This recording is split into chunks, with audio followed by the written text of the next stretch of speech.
What is character and how to change it? This is one central idea in the Gita.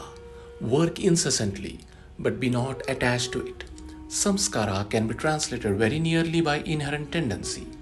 Using the simile of a lake for the mind, every ripple, every wave that rises in the mind, when it subsides, does not die out entirely, but leaves a mark and a future possibility of that wave coming out again. This mark, with the possibility of the wave reappearing, is what is called samskara.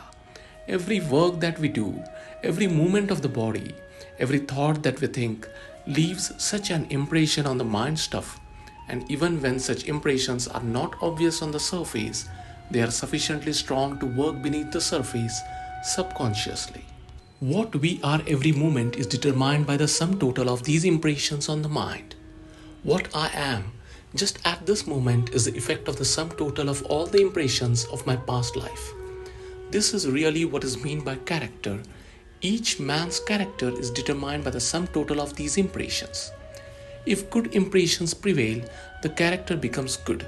If bad, it becomes bad. If a man consciously hears bad words, thinks bad thoughts, does bad actions, his mind will be full of bad impressions, and they will influence his thought and work without his being conscious of the fact. In fact, these bad impressions are always working, and their resultant must be evil, and that man will be a bad man. He cannot help it. The sum total of these impressions in him will create the strong motive power for doing bad actions. He will be like a machine in the hands of his impressions, and they will force him to do evil. Similarly, if a man thinks good thoughts and does good works, the sum total of these impressions will be good, and they, in a similar manner, will force him to do good even in spite of himself.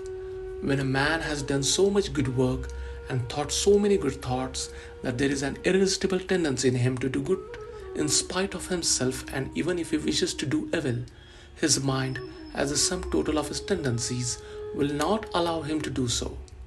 The tendencies will turn him back. He is completely under the influence of the good tendencies. When such is the case, a man's good character is said to be established. If you like this video, do subscribe the channel.